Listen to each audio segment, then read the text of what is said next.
Friends. இன்றைக்கி ஒரு ஹெல்த்தியான கோதுமையும் நாட்டு சர்க்கரையும் வச்சு ஒரு எக்லெஸ் ப்ரௌனி எப்படி செய்கிறதுன்னு தான் பார்க்க போகிறோம். அதுக்கு வால்நட் போட்டு நான் இந்த ப்ரௌனியை செஞ்சுருக்கேன். கஸ்டமர் வந்து வால்நட் வேணும்னு கேட்டிருந்தாங்க. இது ஃபுல்லாகவே கஸ்டமைஸ்டு ப்ரௌனி தான். ஸோ வால்நட்டை இந்த மாதிரி நல்லா கட் பண்ணி எடுத்துக்கலாம். இது கூடவே டார்க் சாக்லேட்டையும் இந்த மாதிரி நல்லா கட் பண்ணி எடுத்துக்கலாம். அரை கப் வால்நட் தனியாக இருக்கட்டும். இப்போது ஒரு அரை கப் வால்நட் அண்ட் ஒரு அரை cup plus 1 tablespoon dark chocolate இதை மெஷர் பண்ணி இந்த அரை கப் டார்க் சாக்லேட்டை அரை cup plus 1 tablespoon dark சாக்லேட்டை 2 டேபிள் ஸ்பூன் பட்டர் ப்ளஸ் ஒரு 2 டேபிள் ஸ்பூன் ஆயில் இது சேர்த்து டபுள் பாயிலிங் மெத்தடில் நல்லா மெல்ட் பண்ணி எடுத்துக்கலாம். ஆயில் கூட சேர்க்கலாம், இல்லை வெறும் பட்டர் அன்சால்டட் பட்டர் சேர்த்தா நல்லது. ஏன்னா நம்ம ஒரு பிஞ்ச் சால்ட் சேர்ப்போம். நல்லா இந்த மாதிரி தின் கன்சிஸ்டன்சி வந்த பிறகு இது கூடவே அரை கப் ப்ளஸ் 2 டேபிள் ஸ்பூன் கோதுமை, 1/4 டீஸ்பூன் பேக்கிங் சோடா, அரை teaspoon baking powder, 3 table spoon cocoa powder, ஒரு பிஞ்ச் சால்ட் இது எல்லாத்தையும் சேர்த்து நல்லா இந்த மாதிரி ஜலிச்சு எடுத்துக்கலாம். அந்த மெல்ட் பண்ண டார்க் சாக்லேட்டில் இதை போட்டு நல்லா ஜலிச்சுக்கலாம்.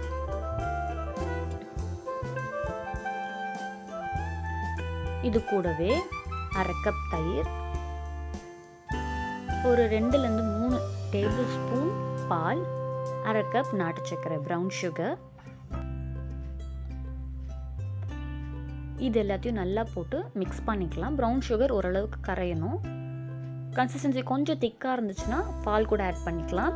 இது கூட அரை கப் வால்நட், நறுக்கி வச்ச வால்நட், ஒரு 1-2 tablespoon dark compound chocolate வந்து இந்த சாக்லேட் ஆப்ஷனல் தான். உங்களுக்கு ஸ்வீட் ஓவராக வேணும், அதிகமாக வேணும்னா இந்த டார்க் காம்பவுண்ட் சாக்லேட் சேர்த்துக்கலாம். நல்லா போட்டு மிக்ஸ் பண்ணிவிட்டு கொஞ்சம் திக்காக இருக்குது அப்படின்னா இன்னொரு 1 டேபிள் ஸ்பூன்லேருந்து 2 டேபிள் ஸ்பூன் பால் சேர்த்துக்கலாம். இந்த கன்சிஸ்டன்சி வந்த பிறகு ஒரு 6 இன்ச் ஸ்கொயர் டின்னில் இந்த மாதிரி பட்டர் பேப்பர் போட்டு இந்த பேட்டரை இந்த மாதிரி லெவல் பண்ணி எடுத்துக்கலாம். ப்ரௌனி வந்து கேக் மாதிரி ரொம்ப ஃப்ளஃபியாக வராது. ஸோ நம்ம ஓரளவுக்கு மீடியமாக பேட்டரை ஃபில் பண்ணால் கரெக்டாக இருக்கும். மேலே வால்நட் இந்த மாதிரி போட்டு நல்லா டெக்கரேட் பண்ணிக்கலாம். வால்நட் தான் போடணும்னு அவசியம் இல்லை. கேஷ்யூ இல்லை ஆல்மண்ட்ஸ், பாதாம் எது வேணாலும் ரோஸ்ட் பண்ணி போடலாம்.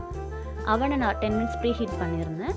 அதில் இந்த ப்ரௌனியை 30 மினிட்ஸ் பேக் பண்ணி எடுத்துக்கிட்டேன். 180 டிகிரி செல்சியஸில் நல்லா பேக் ஆகிருக்கு. ஸோ இப்போ இதை ஆறின பிறகு ஸ்கொயர் டென்லேருந்து வெளியே எடுத்து இந்த மாதிரி நல்லா கட் பண்ணிக்கலாம். ஆக்சுவலி இதில் ஒரு சின்ன டிப் என்னென்னா, ப்ரௌனி கட் பண்ணுற நைஃபை வந்து சுடு தண்ணியில் போட்டு நம்ம கட் பண்ணோன்னா அந்த எட்ஜஸ்லாம் வந்து நீட்டாக ஃபினிஷிங் நல்லாயிருக்கும் பார்க்குறதுக்கு. நான் அதை பண்ணலை, பட் நீங்கள் பண்ணலாம். மேலே டெக்கரேஷனுக்கு சாக்லேட் கனாஷ் யூஸ் பண்ணி டெக்கரேட் பண்ணலாம், இல்லை சாக்கோ சிரப் கூட போடலாம். இந்த கனாஷ் வந்து அரை cup dark compound chocolate plus 2 tablespoon whipping cream வச்சு நான் ரெடி பண்ணேன். அப்படியேவும் சாப்பிடலாம், டேஸ்ட்டாக இருக்கும். பட் கனாஷ் போட்டால் இன்னும் டேஸ்ட் நல்லாயிருக்கும்.